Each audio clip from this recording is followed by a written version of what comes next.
వాక్యం చదువుదాము. ఎఫెసీ పత్రిక 4వ అధ్యాయము 4వ వచనం నుండి 6వ వచనం వరకు చదవండి. శరీరం ఒక్కటే, ఆత్మయు ఒక్కడే.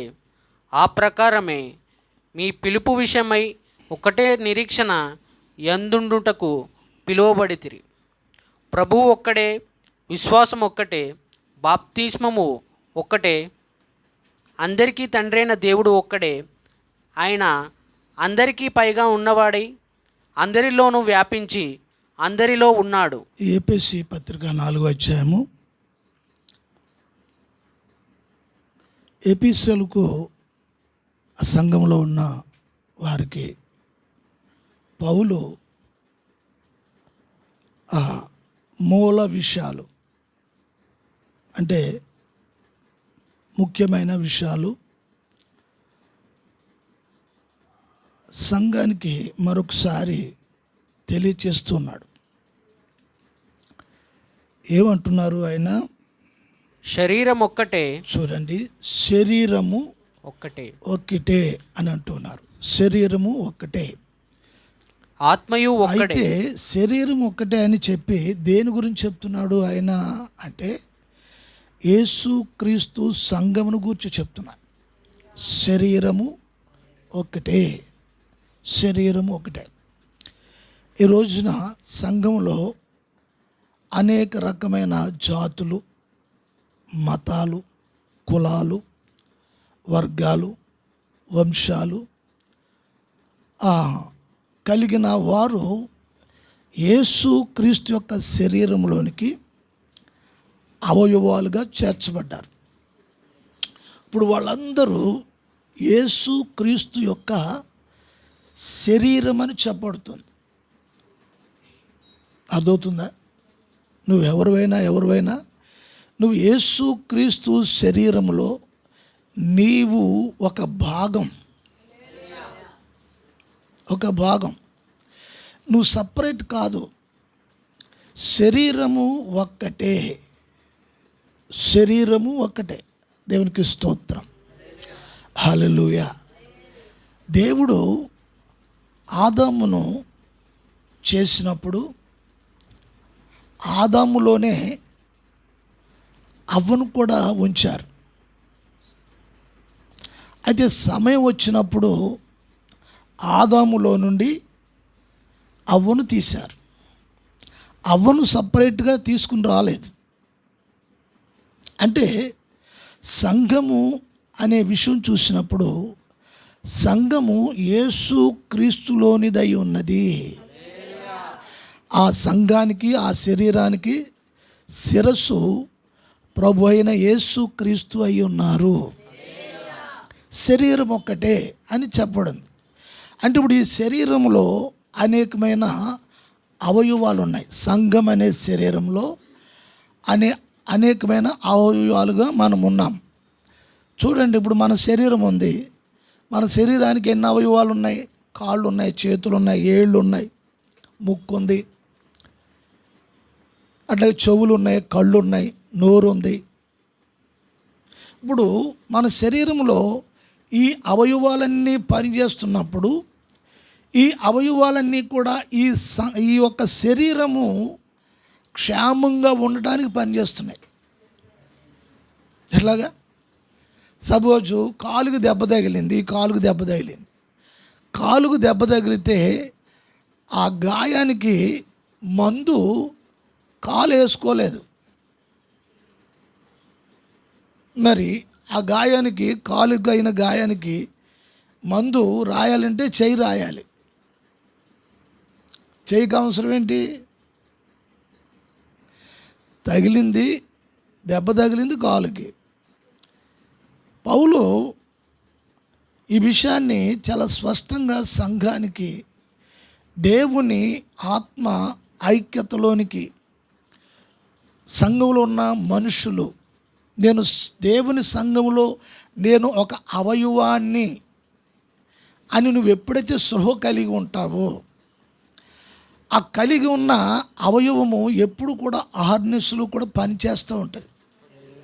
కళ్ళు చూడండి, కళ్ళు అహర్నిశలు పనిచేస్తూ ఉంటాయి. అవి పనిచేయకపోతే ఈ శరీరం అంతా కూడా దేనికి ఉపయోగపడదు. కళ్ళు చూస్తేనే మనం ఎక్కడికైనా వెళ్ళగలుగుతాం, కళ్ళు చూస్తేనే ఏదైనా పట్టుకోగలుగుతాం, కళ్ళు చూస్తేనే ఏదైనా చేయగలుగుతాం. అయితే ఇప్పుడు కళ్ళు చేయగలుగుతున్నాయి. శరీరం ఒక్కటే యేసుక్రీస్తులో. అంటే ఇప్పుడు ఆత్మీయంగా దేవుని సంఘములో ఒక్కొక్కరు ఒక్కొక్క అవయవమై ఉన్నారు.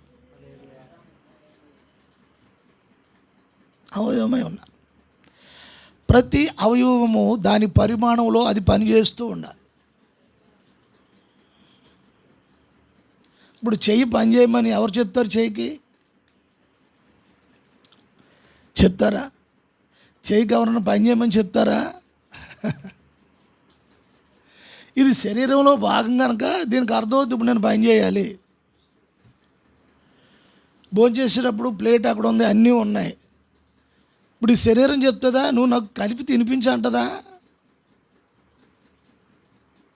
ఎందుకంటే ఈ చెయ్యికి శక్తి రావాలి అంటే ఆహారం తినాలి. ఆహారం తినాలంటే ఈ చెయ్యి నోటికి అందించాలి. నోటికి అందించే సరిపోద్దా? నోట్లోకి వెళ్ళిన ముద్ద నవలాలి పళ్ళుతోటి. నాలుగు పని చేయాలి, అంగుటి పని చేయాలి రుచి తెలియడానికి. ఉప్పు ఎంత ఉంది, కారం ఎంత ఉంది, పులుపు ఎంత ఉంది, అది తెలియజేసే పని అది తెలియజేస్తుంది. నాలుగు పని చేస్తుంది, పళ్ళు పని చేస్తాయి. అది నవిలి మింగితే లోపలికి వెళ్ళిన తర్వాత ఈ పేగులు, అవయవాలు, కిడ్నీలు ఇవన్నీ వాటిపైన అవి పనిచేస్తూ ఉంటాయి. ఇదంతా పనిచేస్తేనే మనం నడుస్తాం, కూర్చుంటాం, లేస్తాం, పని చేస్తాం, ఇదంతా చేస్తాం. ఇందులో ఏది బ్రేక్ అయిపోయినా బాడీ చచ్చిపడిపోయి కింద ఉంటుంది, లేవదు. మంచం పట్టారంటారు సారా, ఏమంటారు? మంచం పట్టేశారు అయిపోయింది అని అంటారు. అవయవాలు పని చేయకపోతే మంచం పడతాం. అట్లాగే సంఘంలో ఏ అవయవానికి కూడా అనారోగ్యం రాకూడదు, అంటే జబ్బు రాకూడదు. ఇప్పుడు ఈ చేతులు నేను లేకపోతే ఈ బాడీకి ఏమి లేదు, నేను లేకపోతే ఈ బాడీకి నేను పెట్టకపోతే, నేను ఆహారం పెట్టకపోతే ఈ బాడీకి అసలు ఎదుగుదల ఉండదు, పుష్టి ఉండదు అని నేను తినిపించను అన్నదనుకో ఈ చెయ్యి, నేను లేకపోతే ఏం లేదు అని అన్నదనుకో ఈ చెయ్యి, ఎట్లా ఉంటుంది? సరే నేను భోజనం పెట్టను, తినిపించను అన్నదనుకో ఏమవుతుంది? బాడీ నీరసం వచ్చేస్తుంది. నీరసం వచ్చేస్తే ఈ నరాలు పనిచేస్తాయా? చెయ్యి పనిచేస్తుందా? అప్పుడేమవుద్ది?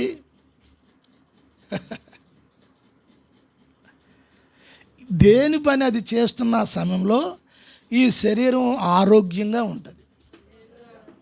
హల్లెలూయా. పగలంతా కష్టపడి పని చేసి వచ్చిన తర్వాత చెమట పట్టేసి అంతా అయిపోయిన తర్వాత అప్పుడు ఈ చేతితో సబ్బు పట్టుకుని ఈ శరీరం అంతా రాస్తుంది. దీనికి అవసరం ఏంటి? రాస్తుందా? మళ్ళీ ఈ చేతితో మగ్గుతో నీళ్ళు వేసుకుని నీళ్ళు వేస్తుంది, కడుగుతుంది. ఇదంతా చేస్తుందా? ఏం మాట్లాడట్లేదు ఏంటో మీరు. అంటే పౌలు అంటున్నారు శరీరము ఒకటే,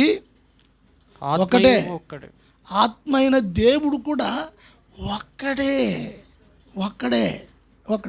అయితే ఇప్పుడు ఆత్మ అయిన దేవుడు సంఘములో పనిచేస్తున్నప్పుడు, నీలో ఒకే ఆత్మ పనిచేస్తున్నప్పుడు మరి మనుషులు నీ భేదాలు ఏమిటి? ఒకే ఆత్మ అంటే ఐక్యతగా ఉంటుంది కదా. భార్య భర్తలు అనుకోండి, అన్నదమ్ములు అనుకోండి, అక్క చెల్లెలు అనుకోండి, ఒకటే ఆత్మ అనుకోండి. ఒకే ఆత్మ, ఇద్దరిలో ఒకే ఆత్మ ఉంటే నిన్ను హేళన చేయదు, అవమానం చేయదు కదా.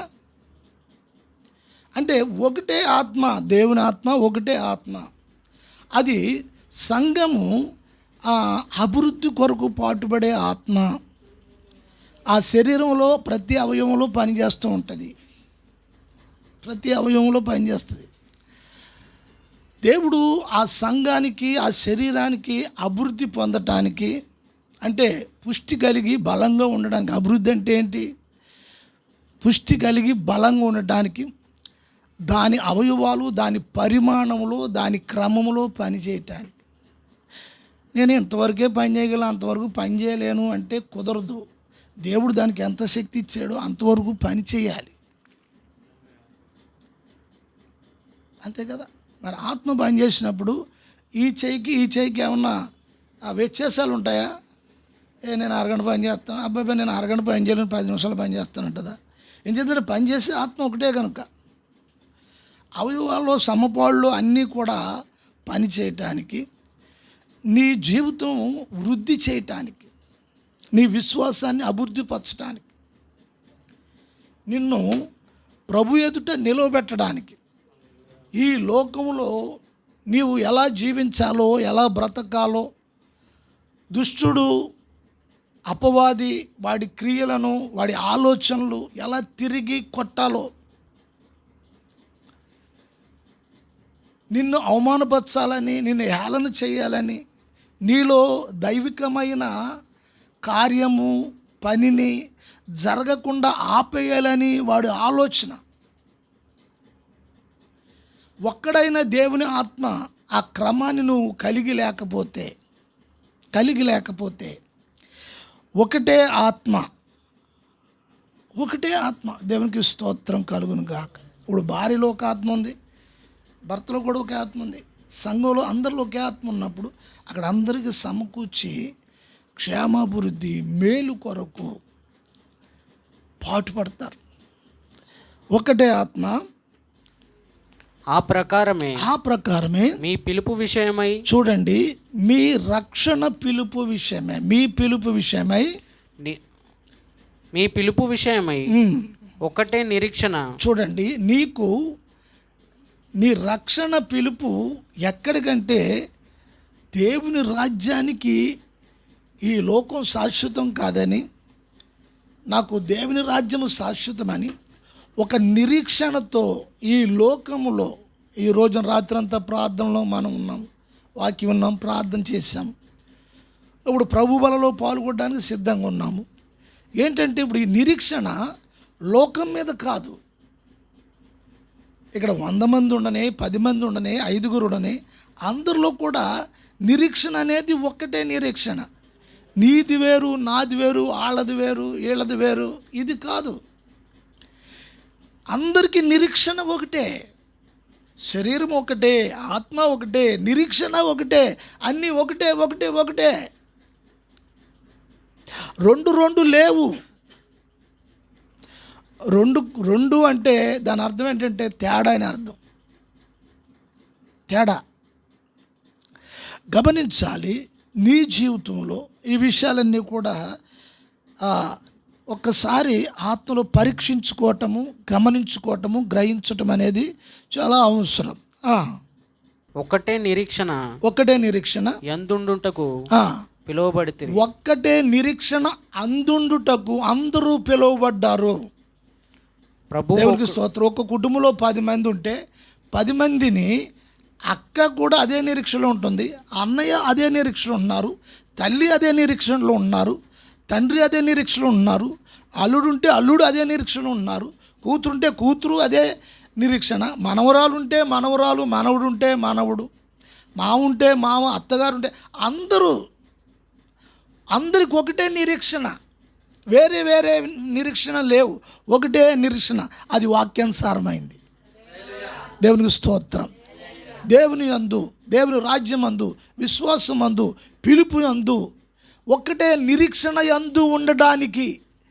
నా విశ్వాసం నాది, నీ విశ్వాసం నీది, నా నమ్మకం నాది, మా సంఘం మాది, ఇట్లా కాదు. అందరికీ నిరీక్షణ ఒకటే.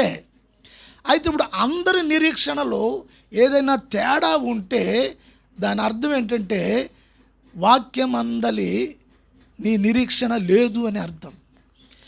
వాక్యమందలి, ఉపదేశమందలి అందరి యందు ఈ నిరీక్షణ ఒకటే అని చెప్తున్నారు. అందరికీ ఒకటే. విన్నారా? అందరూ ఈ నిరీక్షణలోనికి రావాలి. ఎవరి నిరీక్షణ వాళ్ళది కాదు. కొంతమంది ఏమంటారంటే నదులన్నీ ఒకటేనండి, సముద్రంలో కలుస్తాయంటారు. ఈ తాత్పర్యాలు వాక్యం ఎదుట నిలవు. ఎందుచేతంటే ఆయన చెప్తున్నాడు, మీ అందరూ పిలుపు విషయం. ఈ పిలుపు ఏంటంటే రక్షణ పిలుపు. దీన్ని కొంతమంది సేవ పిలుపు అని కూడా చెప్పేస్తూ ఉంటారు. సేవ పిలుపు వేరు, ఇది రక్షణ పిలుపు, దేవుని రాజ్యం కొరకు పిలుపు, నీ నిరీక్షణ పిలుపు. దేవునికి స్తోత్రం. దాని యందు అందరూ కూడా ఆ రక్షణ, ఆ నిరీక్షణ యందే అందరూ ఉండాలి. అందరూ దానిలోనికి రావాలి, అందరూ దాని యందు ఉండాలి అని చెప్తున్నారు పౌలు. నిరీక్షణ యందుండుటకు పిలువబడితిరి. ప్రభువు ఒక్కడే, విశ్వాసం ఒక్కటే. ప్రభువు ఒక్కరే. దేవునికి స్తోత్రం. హల్లెలూయా. విశ్వాసము ఒక్కటే. నా విశ్వాసం నాది, నీ విశ్వాసం నీది కాదు. వాక్యులు ఏ విశ్వాసం అవుతుందో ఆ విశ్వాసంలోనికి అందరూ రావాలి. చెప్తారు, సరే మీ విశ్వాసం మీదండి, మా విశ్వాసాలు మాయి అంటారు. ఆ మాట బైబిల్కి వేరై ఉంది. బైబిల్కి వేరై ఉన్న మాట అది విశ్వాసంలోనిది కాదు అని గమనించాలి. విశ్వాస సంబంధమైంది కాదు అని గమనించాలి. నీ విశ్వాసం, నా విశ్వాసం, అందరి విశ్వాసం ఒకటే. విన్నారా? నాది నాదండి, మీది మీదండి, ఇలాగ మాట్లాడితే అది బైబిల్ ఉన్న వాక్యానికి బయట ఉంది. ఆ వాక్యం, ఆ మాట బైబిల్కి బయట ఉంది. ఆ మాట బైబిల్ వాక్యానికి సంబంధించింది కాదు. నీ విశ్వాసం నీది, నా విశ్వాసం నాది అనే మాట దేవుని ఆత్మకు, ఒక్కడే శరీరానికి, ఒక్కడే నిరీక్షణకి, ఒక్కడైన తండ్రికి సంబంధించింది కాదు. నీది నాది అంటే కాదు. అందరిది ఒక్కటే. అర్థమవుతుందా? అందరికీ విశ్వాసం ఒకటే. ఆ విశ్వాసంలోనికి అందరూ రావాలి. నువ్వు రావాలి, నేను రావాలి. నీదే, నాదే అనడానికి ఈ మిడిమిడి జ్ఞానం మాటలు వాక్యం ఎదుట పని చేయవు. బాగా గమనించాలి. ప్రభువు ఒక్కడే, విశ్వాసం ఒక్కటే, బాప్తిస్మము కూడా ఒక్కటే. కొంతమంది ఏమంటారంటే, నేను ముందు తీసుకున్నానండి, తర్వాత అండి మళ్ళీ కూడా అది కాదు అని మళ్ళీ చెప్తేనండి మళ్ళీ తీసుకున్నానండి. ఇప్పుడు ఈ మాటలు వాక్యానికి సరిపోతున్నాయా? గమనించాలి. సరిపోతున్నాయా?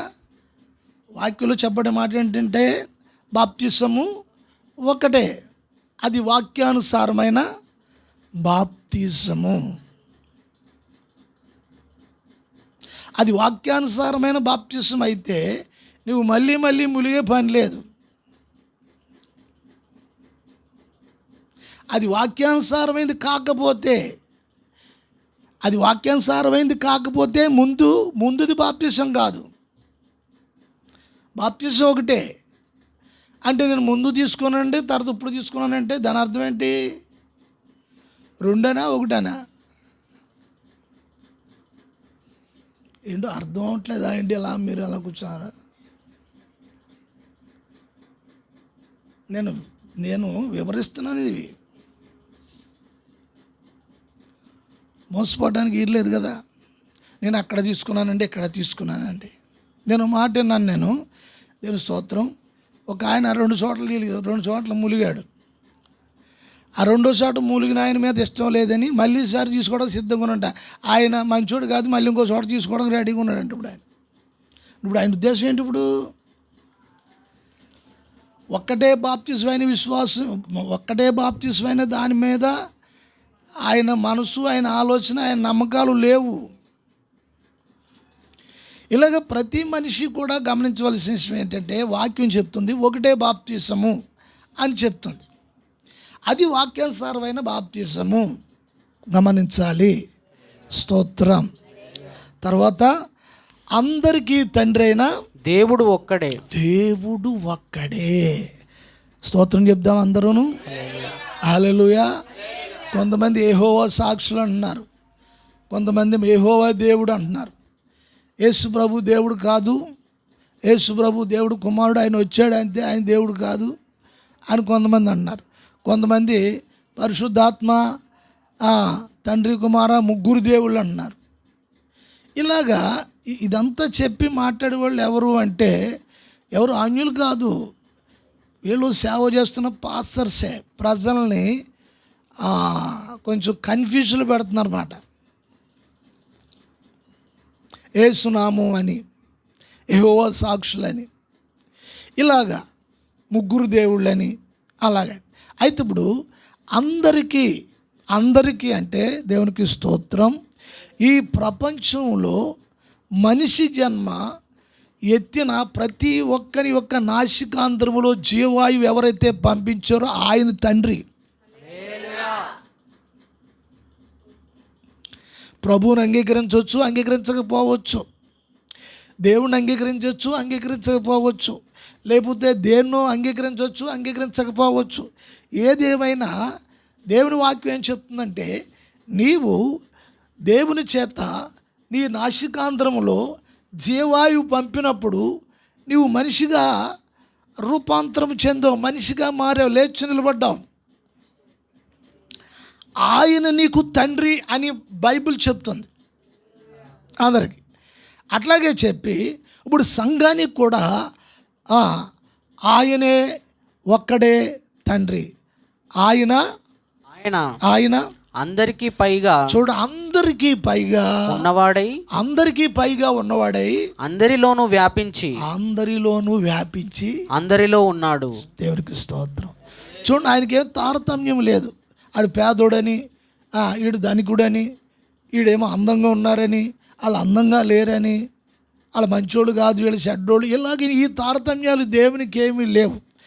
ఆయన రక్తంలో కడగబడి, విడిపించబడి, ఉపదేశానుసారంగా బ్రతుకుతూ, దేవుని వాక్యానికి అప్పగించుకొని, విశ్వాసంతో జీవిస్తూ, ఒకే నిరీక్షణతో, ఒకటే ఆత్మతో జీవిస్తున్న వ్యక్తిలో ఆయన పని చేస్తున్నాడు.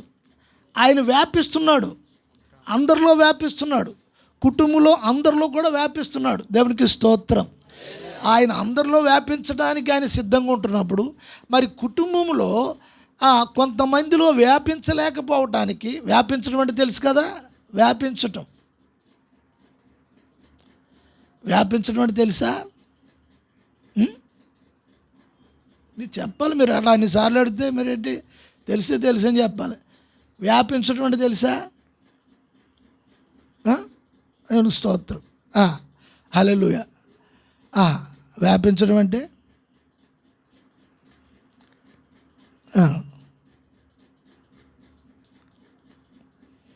ఇప్పుడు ఇక్కడ లైట్ వేశారు. లైట్ వేసినప్పుడు ఆ లైట్ అక్కడ మాత్రమే వెలుగు ఎందుకు ఉండట్లేదు? మొత్తం ఈ గదంతా కూడా వ్యాపిస్తుంది. అది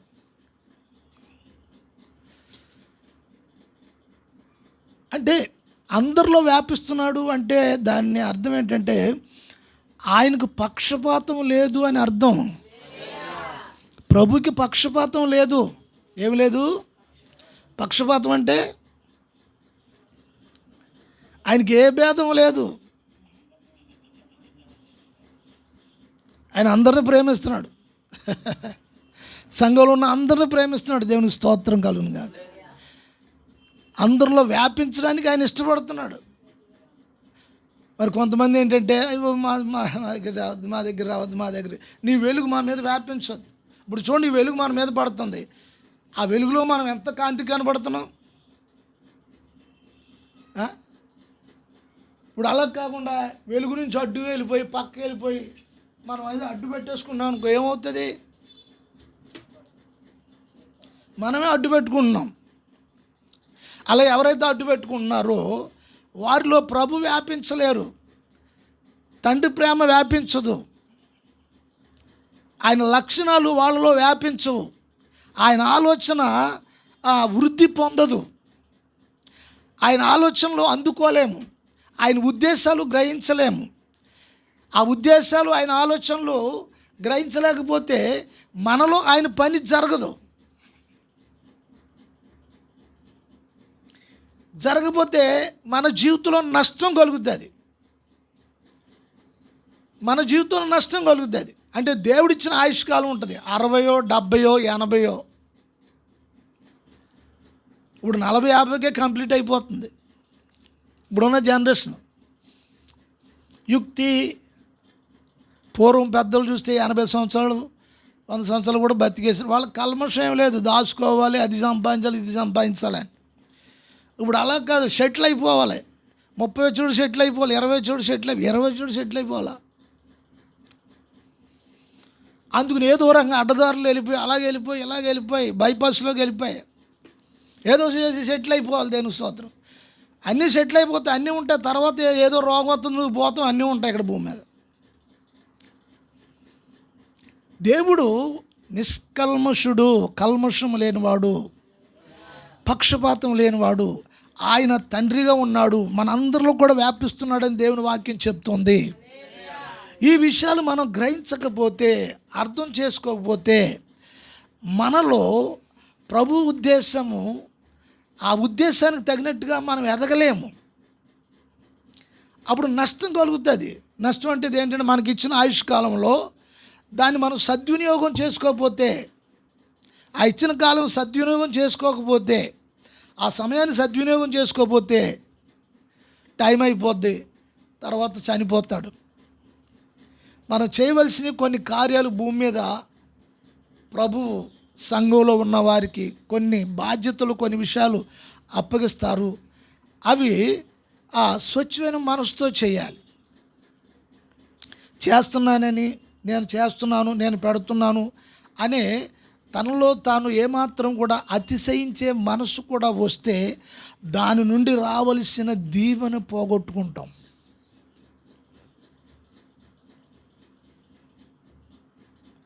ఇప్పుడు ఈ కంపెనీ వాడు దీన్ని తయారు చేశాడు. రాత్రి పగలు అలా మాట్లాడుతుంటే, ఏమంటే 3 రాత్రుల నుంచి మీరు అలా వాడుతూ ఉన్నారు, కనీసం ఒక 2 గంటలు రెస్ట్ ఏమన్నా అంటుంది. ఇది దీని పని ఏంటంటే అది వాడుకోవడానికి, ఉపయోగపడడానికి ఉంది అంతే. అది వాడుకుంటాం, కొనుక్కున్నాం అలాగా. ఈ రోజున మన తండ్రికి మనం ఎంతవరకు ఉపయోగపడుతున్నాము? ప్రార్థన చేసినప్పుడు యేసునామమున అడుగుతున్నాము తండ్రి అని ప్రార్థన ముగిస్తాము.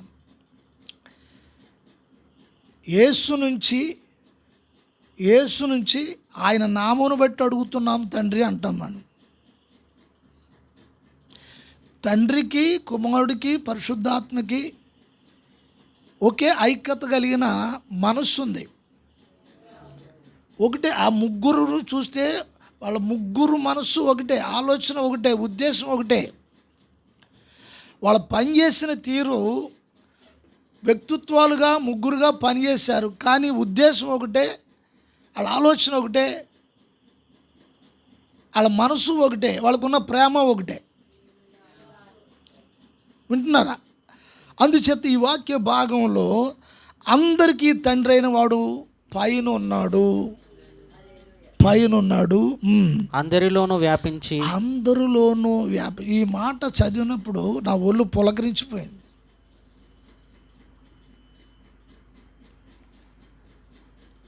అందరిలోనూ వ్యాపించి అందరిలో ఉన్నాడు.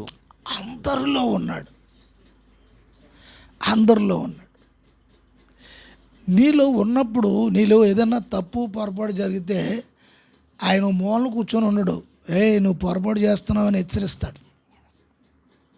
ఉన్నాడు కదా లోపల? ఉన్నాడా లేదా? అది తప్పు, హెచ్చరిస్తాడు. ఆయన ఉన్నాడు. ఆయన వ్యాపించాలని, నీ ఆలోచనలో వ్యాపించాలి, నీ ఉద్దేశంలో వ్యాపించాలి. నీ ఆలోచన కరెక్ట్ కాదు, నీ ఉద్దేశం కరెక్ట్ కాదు. ఇప్పుడు కొంతమంది భక్తి మార్జిన్ పెట్టుకుంటారు, కొలత పెట్టుకుంటారు, సరిహద్దులు పెట్టుకుంటారు. ఆ సరిహద్దులు పెట్టుకుంటే ఆయన ఎట్లాగ వ్యాపించగలుగుతాడు?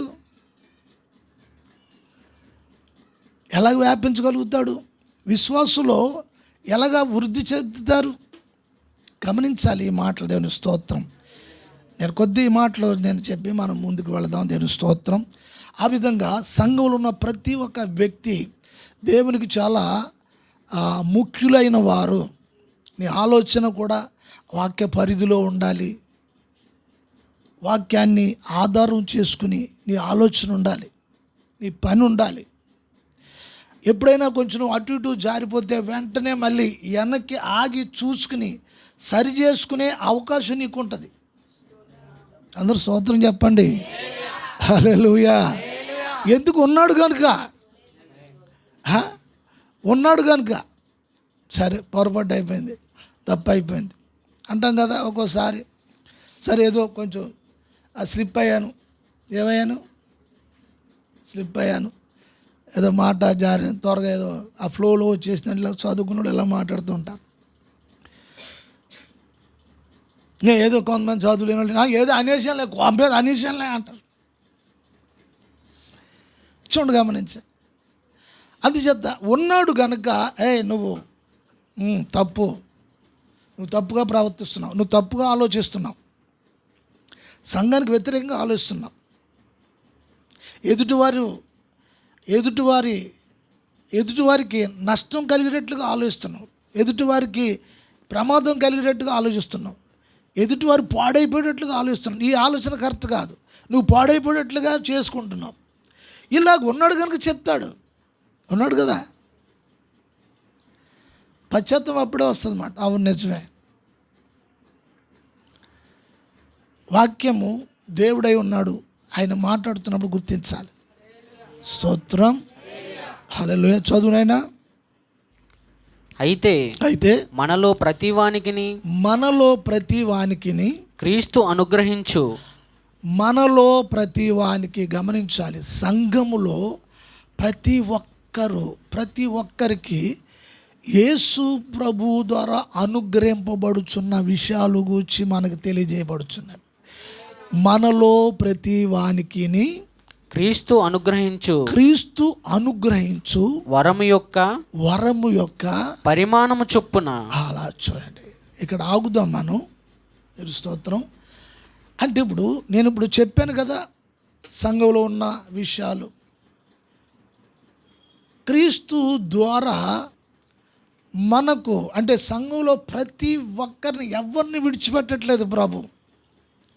ఆయన మనకి కొన్ని వరాలు ప్రతి ఒక్కొక్కరికి వారి విశ్వాస పరిమాణం, అంటే కొలత. నీ విశ్వాసం అనుభవం ఎంత ఉంది, నీ ఆసక్తి ఎంత ఉంది, నీ నమ్మకం ఎంత ఉంది, ప్రభు పట్ల నీకున్న యథార్థత ఎంత ఉంది, ఆయన కొరకు నువ్వు ఎంతవరకు ఉండగలుగుతున్నావు అని నీ పరిమాణమును బట్టి నీకు ఒక వరమును ఆయన అనుగ్రహించడానికి సిద్ధంగా ఉన్నారు. ఈ విషయాలన్నీ నువ్వు గుర్తించాలి. వాక్యం నీలో వ్యాపించాలి, నీ మనసులో వ్యాపించాలి, నీ ఆలోచనలో వ్యాపించాలి. అప్పుడు నీ సరిహద్దులు విశాలం అవుతాయి, నీ మనసు విశాలం అవుతుంది, నీ ఆలోచనలు విశాలం అవుతాయి.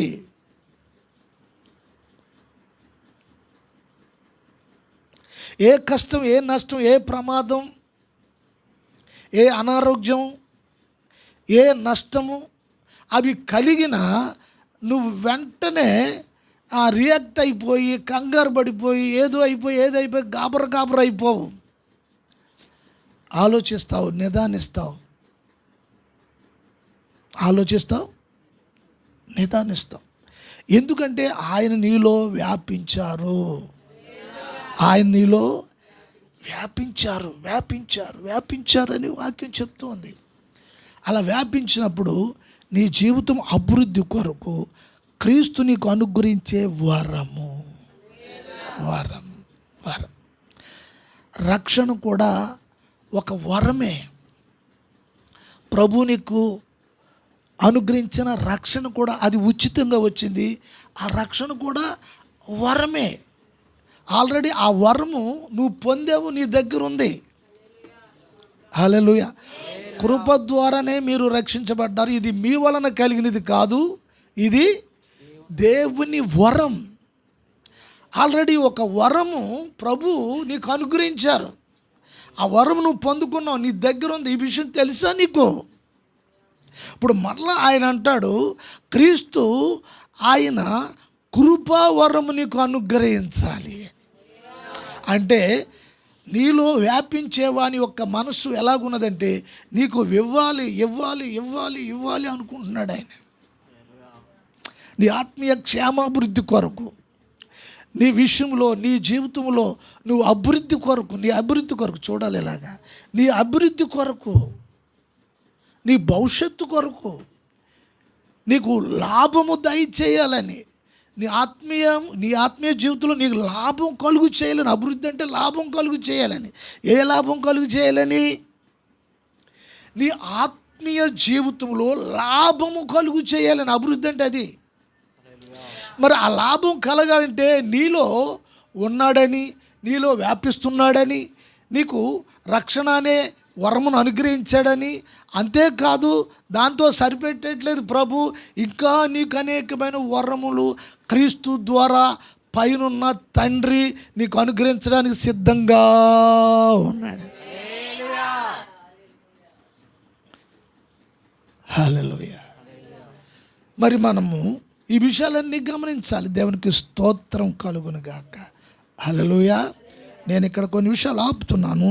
దేవుని చిత్తం అయితే మరోసారి ఈ మాటలు మనం చూద్దాము.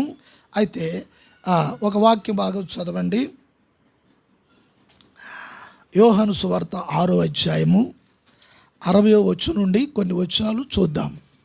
ఆయన శిష్యులలో అనేకులు ఈ మాట విని, ఇది కఠినమైన మాట, ఇది ఎవడు వినగలడని చెప్పుకొనిరి. యేసు తన శిష్యులు దీనిని గూర్చి సనుగుకొనుచున్నారని తనకు తానే ఎరిగి వారితో ఇట్లనెను, దీని వలన మీరు అభ్యంతరపడుచున్నారా? అలాగైతే మనుష్య కుమారుడు మునుపున్న చోటునకు ఎక్కుట మీరు చూచిన ఎడల ఏమందురు? ఆత్మయే జీవింపచేయుచున్నది, శరీరము కేవలము నిష్ప్రయోజనము. నేను మీతో చెప్పి ఉన్న మాటలు ఆత్మయు జీవమునై ఉన్నవి, కానీ మీలో విశ్వసించని వారు కొందరున్నారని వారితో చెప్పాను. విశ్వసించని వారెవరో, తన్ను అప్పగింపు వాడెవడో మొదటి నుండి యేసుకు తెలియను. మరియు ఆయన తండ్రి చేత వానికి కృప అనుగ్రహింపబడుకుంటే ఎవడునూ నా యొద్దకు రాలేడని ఈ హేతువును బట్టి మీతో చెప్పి తినెను. అప్పటి నుండి ఆయన శిష్యుల్లో అనేకులు వెనుక తీసి మరి ఎన్నడూ ఆయనను వెంబడింపలేదు. కాబట్టి యేసు, మీరు కూడా వెళ్ళిపోవాలని ఉన్నారా అని 12 మందిని అడగగా, సీమోను పేతురు, ప్రభువా, ఎవని యొద్దకు వెళ్ళుదుము? నీవే నిత్యజీవపు మాటలు గలవాడవు, నీవే దేవుని పరిశుద్ధుడవని మేము విశ్వసించి ఎరిగి ఉన్నామని ఆయనతో చెప్పాను. అందుకు యేసు, నేను మిమ్మల్ని 12 ఏర్పరచుకొనలేదా? మీలో ఒకడు సాతాను అని వారితో చెప్పాను. సీమోను ఇస్కరియోతు కుమారుడైన యూదా 12 మందిలో ఒకడై ఉండి ఆయనను అప్పగింపబోచుండెను గనుక వానిని గూర్చే ఈ మాట చెప్పాను. స్తోత్రం. హల్లెలూయా. అయితే యేసు ప్రభు శిష్యులతో మాట్లాడిన సందర్భం, పరిచర్యలో యేసు ప్రభుతో కొంతకాలము వారు ఉన్నారు. యేసు ప్రభుని బట్టి చాలా సందర్భాల్లో వారు సంతోషించారు, చాలా ఆనందించారు ఆయనతో ఉన్నప్పుడు. అయితే వారి సంతోషము, వారి ఆనందము ఎంతవరకు అంటే, ఎప్పుడైతే యేసు ప్రభు నా శరీరము తినాలి, నా రక్తము త్రాగాలి అనే ఈ మాట ఎప్పుడైతే యేసు ప్రభు చెప్పారో, అప్పుడు వెంటనే వాళ్ళ సంతోషం ఊడిపోయింది, వాళ్ళ సంతోషం ఎగిరిపోయింది, వాళ్ళ ఆనందం ఎగిరిపోయింది. దానికి ముందు యేసు ప్రభు ఏమన్నారంటే, మన పితరులు ఆకాశం లేక అరణ్యములో మన్నా వారు తిన్నారు. అయితే నేను పరలోకము నుండి వచ్చిన జీవాహారమును ఆహారమును. నన్ను తినివాడు ఎప్పుడూ కూడా మరణించడు, కానీ ఆ వ్యక్తి నిత్య జీవానికి సిద్ధపడుతున్నాడు, నిత్య జీవం గలవాడు అని చెప్తున్నాడు. ఆ మాటలు విన్నప్పుడు అందులో కొంతమంది ఈ మాటలు వారికి అభ్యంతరంగా ఉన్నాయి. వారు అభ్యంతరపడి ఇవి కఠినమైన మాటలు, ఇవి ఎవరు సహిస్తారు అని వారు వెళ్ళిపోయారు. అయితే మిగిలి ఉన్నది 12 మంది. ఆ 12 మందితో కూడా మీరు కూడా వెళ్ళాలనుకుంటున్నారా? వెళ్ళండి అన్న. అయితే 12 మందిలో ఒక వ్యక్తి లేచారు. ఎవరైనా సీమోను పేతురు. చెప్పాలి మీరు. పేతురు చెప్పండి. పేతురు, సీమోను పేతురు. వెంటనే లేచి ఆయన అన్న మాట ఏమిటో తెలుసా? నిత్య జీవపు మాటలు కలిగిన నిన్ను విడిచి మేము ఎక్కడికి పోగలము? ఆయన మాటలు ఏమని చెప్పారు? నిత్య జీవపు మాటలు, నిత్య జీవపు మాటలు. దేవునికి స్తోత్రం కలుగును గాక. ఇలా చూడండి, ఆ మాట చదువు. నేనే జీవ ఆహారము. పరలోకము నుండి దిగి వచ్చిన చెప్పు. 51 పరలోకము నుండి దిగి వచ్చిన జీవాహారమును నేనే. ఎవడైనను ఈ ఆహారం భుజించితే, ఎవడైనను పరలోకము నుండి వచ్చిన జీవాహారము నేనే. ఈ ఆహారం అంటే నన్ను భుజించితే వాడెల్లప్పుడును జీవించును. స్తోత్రం. హల్లెలూయా, హల్లెలూయా. ఇక్కడ ఒక విషయం చెప్తాను, మీరు బాగా గమనించాలి. దేవుని స్తోత్రం. యేసుప్రభు అంటున్నారు, పరలోకం నుండి వచ్చిన జీవాహారం ఒకటి. అది ఏమిటో కాదు, అది నేనే. అది ఎవరైతే తింటారో, నన్ను ఎవరైతే తింటారో వాడు నిత్యము జీవిస్తాడు అని చెప్తున్నాడు. సరే, జీవించడం దాని గురించి మనం చూస్తే, మనం ప్రతిరోజు ఎన్నిసార్లు భోజనం చేస్తాం? అమ్మా, 2 సార్లు చేస్తాం. ఒక్కొక్కళ్ళు 3 సార్లు చేస్తారు. ఒక్కొక్కళ్ళు ఎన్నిసార్లు చేస్తారు? 4 సార్లు కూడా చేస్తారు. స్తోత్రం. ఒక్కొక్కళ్ళు ఒకసారే చేస్తారు. సరే, మొత్తం మీద ఎన్నిసార్లు చేసినా ఏం చేసినా ఇప్పుడు ఆ తిండి ఈ లోకంలో జీవించటానికి అంటారు కదా, బ్రతకాలంటే తినాలి కదండి అంటారు కదా. ఆ మాటకి తాత్పర్యం ఏంటంటే, నువ్వు బ్రతకాలి కనుక నువ్వు రోజు ఏదో ఒకటి తినాలి. ఇప్పుడు ఈ తిండి తాత్కాలికమైన తిండి, ఈ జీవితము తాత్కాలికమైన జీవితము, పర్మనెంట్ తిండి కాదు, పర్మనెంట్ జీవితము కాదు. ఇప్పుడు చూడండి, మనము పొద్దుడు తింటాం, టిఫిన్ తింటాం, మళ్ళీ 12 గంటలకు ఆకలేస్తుంది, 12 గంటలకు భోజనం చేస్తాం, మళ్ళీ 12 గంటలకు భోజనం చేస్తాం. భోజనం అయిపోయిన తర్వాత మళ్ళీ మధ్యాహ్నం 4 టైంకి ఏంటయ్యి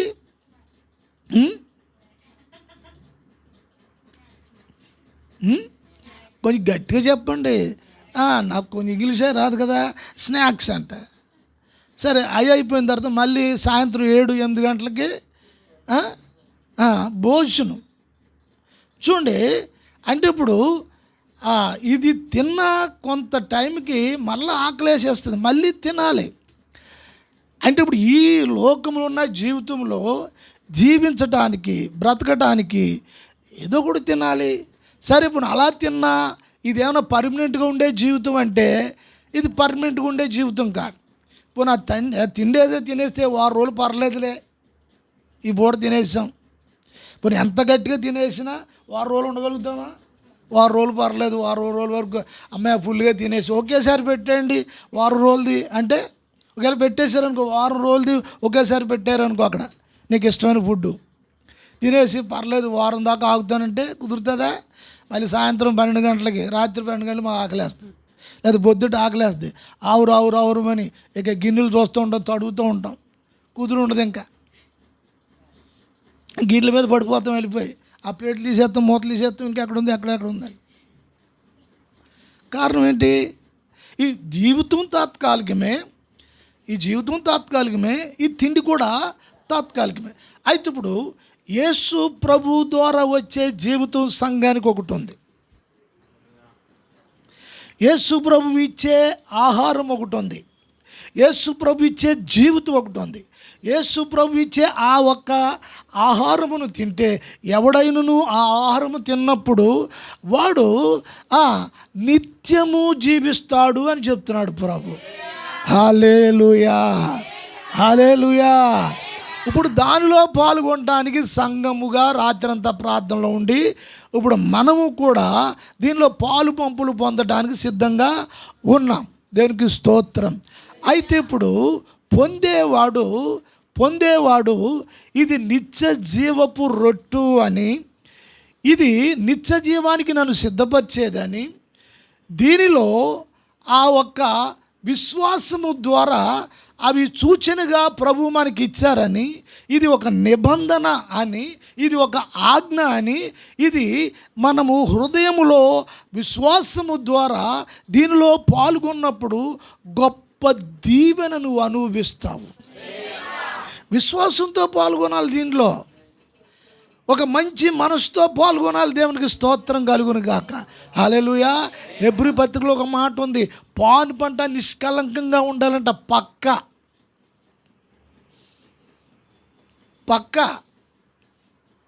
భార్యాభర్తలు సంసారం చేసే పక్క అది నిష్కల్మషంగా ఉండాలంట, పవిత్రంగా ఉండాలంట.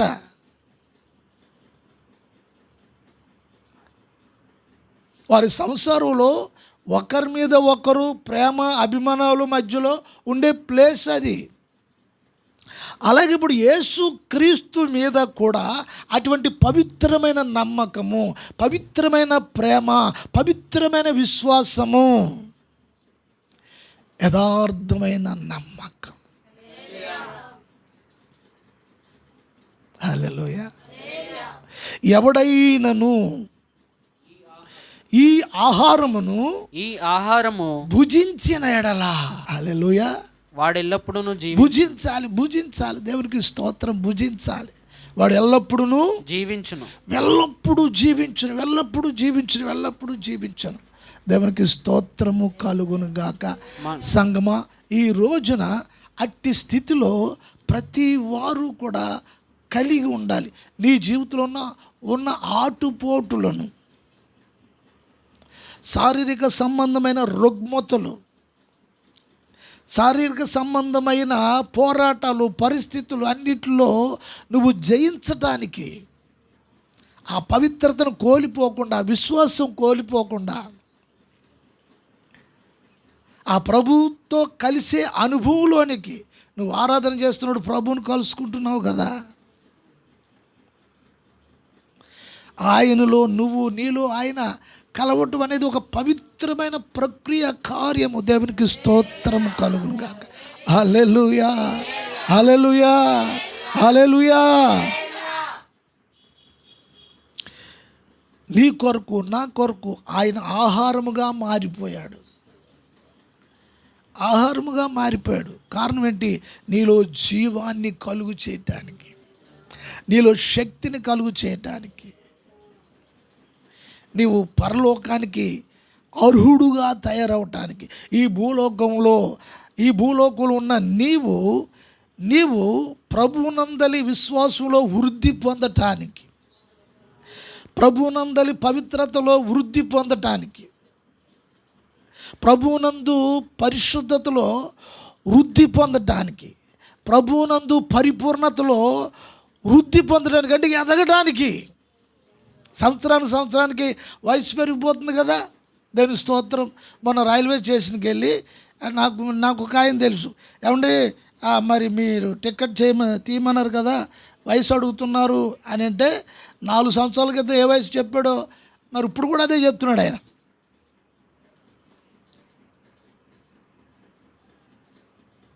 అంటే ఇప్పుడు సంవత్సరానికి వయసు పెరుగుతుంది కదా. సంవత్సరానికి వయసు పెరుగుతున్న సమయంలో అట్లాగే నీ ఆత్మీయ జీవితంలో కూడా నీవు పెరగాలి. నీ నమ్మకత్వంలో పెరగాలి, నీ విశ్వాసంలో పెరగాలి, నీ అనుభవంలో పెరగాలి. అవును, ఇది వరకు అంటే తెలియదు కానీ ఇప్పుడు కొంచెం అర్థమవుతుందండి. అర్థమైనప్పుడు తెలిసినప్పుడు ఇంకా పొరపాటు నేను చేయలేనండి, ఇంకా చేయలేను కదా. అర్థమైనప్పుడు ఆ పొరపాటు చేయలేం కదా. ఒకవేళ తెలియనప్పుడు ఏదైనా చేసి ఉండవచ్చు. దేవుని వాక్యం మాట్లాడుతున్న సమయంలో నీకు తెలియజేస్తున్నాడు. మళ్ళీ మర్చిపోయేలాగా, జ్ఞాపశక్తి లేదని అరే మర్చిపోయాను అని మళ్ళీ ధోరణిలో అన్నట్టుగా కాకుండా, కుక్కతోక వంకర అన్నట్టుగా కాకుండా, అయితే వాక్యం ఒక అనుభవంలోనికి తీసుకుని వెళుతుంది. ఏ వయసులో ఉన్న వాళ్ళైనా, చిన్నోళ్ళైనా, పెద్దోళ్ళైనా, వృద్ధులైనా, నడి వయసు కలిగిన వారైనా, యవనస్తులైనా, ఎవరినైనా సరే వాక్యం తడుతుంది, నీకు నేర్పిస్తుంది, మాట్లాడుతుంది. నీలో ఎదుగుదలను చూడాలని దేవుడు ఆశ కలిగి ఉన్నాడు. దేవునికి స్తోత్రము కలుగునుగాక. హల్లెలూయా. అయితే కొందరైతే దీన్ని తృణీకరించి వాళ్ళు వెళ్ళిపోయారు. అయితే ఇప్పుడు ఆ 12 మందిలో దీని గూర్చి ఎవరికి బయలుపరచబడింది? 12 మందిలో మిగతా వాళ్ళు ఎవరు కూడా మాట్లాడలేదు. పేతురు అన్నాడు, దేవునికి స్తోత్రము కలుగును గాక, నిత్య జీవపు మాటలు విడిచిపెట్టి మేము ఎక్కడికి పోగలం? నీ మాటలు, నీ వాక్యము, నీ ఉపదేశము ఈ లోకానికి సంబంధించింది కాదు, నిత్య జీవానికి సంబంధించినవి నీ మాటలు. ఈ విషయాలు పేతురుకి తండ్రైన దేవుడు బయలుపరిచాడు. హల్లెలూయా. ఇప్పుడు వాక్యం కూడా నీకు అర్థం కాకపోతే నువ్వేం ప్రార్థన చేయాలి తెలుసా? ప్రభువా, నాకు నీ వాక్యం గ్రహించే శక్తిని అనుగ్రహించు ప్రభు అని ప్రార్థన చేయాలి. హల్లెలూయా. ఇది తండ్రి బయలుపరిచాడు పేతురుకి. ఇది బయలుపరిచినందుకే యేసు ప్రభు ఏమిటో, యేసు ప్రభు ఎవరో, ఆయన ఉద్దేశం ఏమిటో, ఆయన ఆలోచన ఏమిటో, ఆయన ఎందుకు ఆహారముగా మారాడో, నిన్ను దీవెనకరంగా ఈ లోకంలో పరలోకానికి సిద్ధపరచడానికి, నిన్ను ఆశీర్వదించడానికి, దీనిలో ఉన్న దీవెనలన్నిటిని కూడా వివరిస్తున్నాడు దేవుని యొక్క వాక్యం ద్వారా. హల్లెలూయా. మరి ఈ దీవెనలు కోల్పోవటానికి, ఈ దీవెనలు విడిచిపెట్టుకోవటానికి ఎవరు విడిచిపెట్టుకుంటారు? గ్రహించలేని వారు విడిచిపెట్టుకుంటారు. ఏదో నామకార్థంగా ఏదో అనేది కాదు, దీంట్లో పాల్గొనడం అనేది ఒక పవిత్రమైన మనసుతో దీంట్లో పాల్గొనాలి. దేవునికి స్తోత్రం కలుగును గాక. హల్లెలూయా. నిన్ను నిత్య జీవానికి, నిన్ను ఆత్మలో ఉజ్జీవపరిచి నిత్య జీవం వైపు ఒక నిరీక్షణను పురుగొలుపుతుంది. అంటే ఇప్పుడు నీ మనసు లోక సంబంధ విషయాల మీదకి వెళ్ళిపోకుండా ఒక పవిత్రమైన విశ్వాసము, ఒక పవిత్రమైన నిరీక్షణ. వస్త్రాలు కట్టుకుంటాం, తెల్లగా ఉంటాయి, తెల్ల వస్త్రాలు వేసుకుంటున్నావు. మనసు ఎట్లా ఉన్నది? వాక్యంలో చూస్తే మనసు కూడా తెలుపు చేసుకోవడానికే దేవుడు ఉపదేశాన్ని, వాక్యాన్ని, దైవజనుడిని నియమిస్తాడు. గుడ్డలు ఉతుక్కోవడానికి సబ్బులు ఉన్నాయి. మనుషులు హృదయాలను శుద్ధి చేయటానికి, ఉతకడానికి దైవజనుడు వాక్యం అనే సబ్బు కలిగి ఉన్నాడు, ఉపదేశం అనే సబ్బు కలిగి ఉన్నాడు. స్తోత్రం. హల్లెలూయా. ప్రియ సహోదరి సహోదరులారా, అయితే నీ హృదయమును శుద్ధి చేయటానికి, పవిత్రపరచడానికి ఉపవాస ప్రార్థనల ద్వారా, ప్రభువా నేను ఎంతకాలం ఈ లోకంలో ఉంటానో నాకు తెలియదు, కానీ ఇట్టి విశ్వాసములో, నిరీక్షణలో నేను తొలగిపోకుండా నన్ను కాపాడు ప్రభువా. హల్లెలూయా. ఒకవేళ ఎక్కడన్నా జారిపోతానేమో, ఏ ఆశలన్నా ఆశలు ఏమన్నా నన్ను ఈడ్చుకుని వెళ్ళిపోయి అటువైపు నా మనసు లాక్కుని వెళ్ళిపోతాయేమో, నా మనసు ఎక్కువ వాటి మీదే ఉండిపోతుందేమో, ఇట్టి నిరీక్షణ మీద నేను ఆ నిరీక్షణ పల్సనైపోతుందేమో నా జీవితంలో.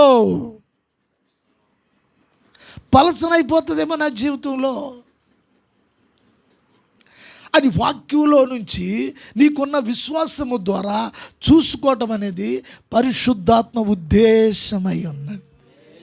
హల్లెలూయా, హల్లెలూయా. ప్రియ సహోదరి సహోదరులారా, గమనించాలి ఈ మాటలు. తండ్రి నీకు కూడా ఈ జీవపు రొట్టును గూర్చి తండ్రి నీకు బయలుపరిస్తేనే అర్థమవుతుంది. నీకు పేతురుకు కలిగిన ప్రత్యక్షత సంఘములో ఉన్నవారికి కూడా అనుగ్రహింపబడాలి, అనుగ్రహింపబడాలి, అనుగ్రహింపబడాలి. స్తోత్రం, హల్లెలూయా. చదువు నాయనా, కొన్ని మాటలు చదువు, నేను ముగిస్తాను. మరియు నేనిచ్చు ఆహారము లోకమునకు జీవము కొరకైన నా శరీరమే అని మీతో నిశ్చయముగా చెప్పుచున్నాను నేను. యూదులు ఈయన తన శరీరము ఎలాగు తినగలడని ఒకనితో ఒకడు వాదించిరి. చూడండి, ఇప్పుడు ఆయన యూదుల మధ్యలో మాట్లాడుతున్నారు.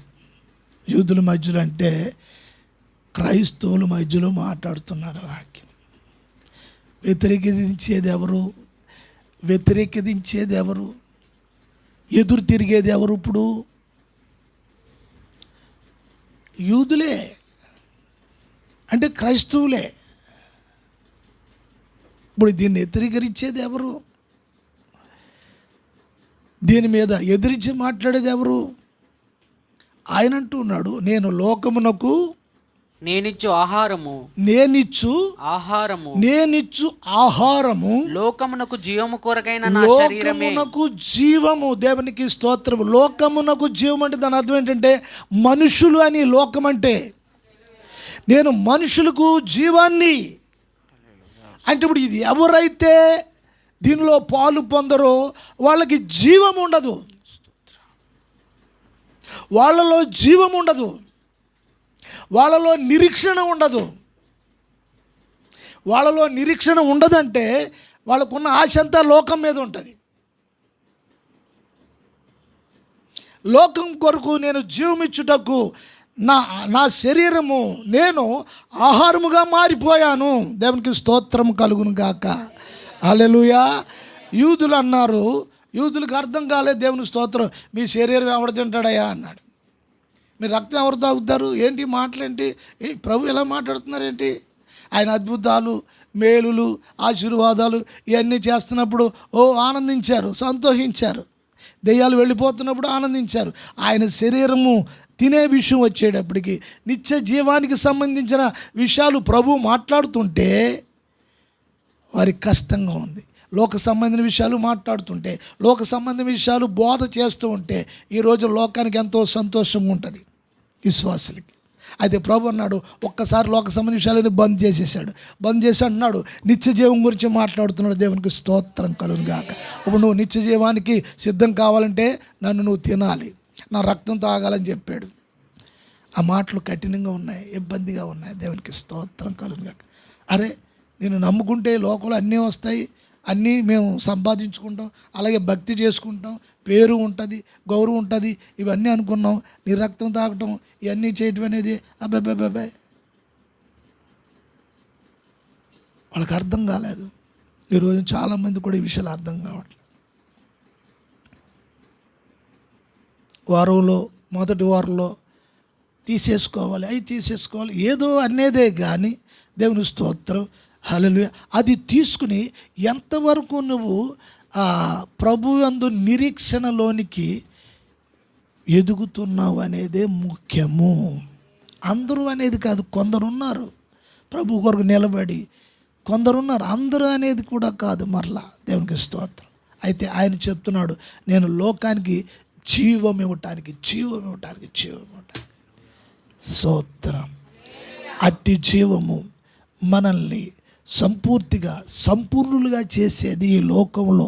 విశ్వాసంలో నిన్ను సంపూర్ణులుగా చేసేది ఆ జీవము నిన్ను పరిశుద్ధపరిచేది ఆ జీవం, విశ్వాసంలో స్థిరపరిచేది ఆ జీవం. ఆ జీవంతో సంబంధం లేకుండా నువ్వెన్ని చేసినా నీలో జీవమును గూర్చిన అనుభవం ఉండదు. ఆ జీవమును గూర్చిన అనుభవం లేనప్పుడు యేసుని గూర్చి కూడా నీకేమీ తెలియదు. హల్లెలూయా. నా మాటలు నేను ముగిస్తున్నాను. ప్రియ సహోదరి సహోదరులారా, ఈ మాటలు తరచుగా చదువుతూ ఉండాలి, తరచుగా ధ్యానిస్తూ ఉండాలి. దేవునికి స్తోత్రం.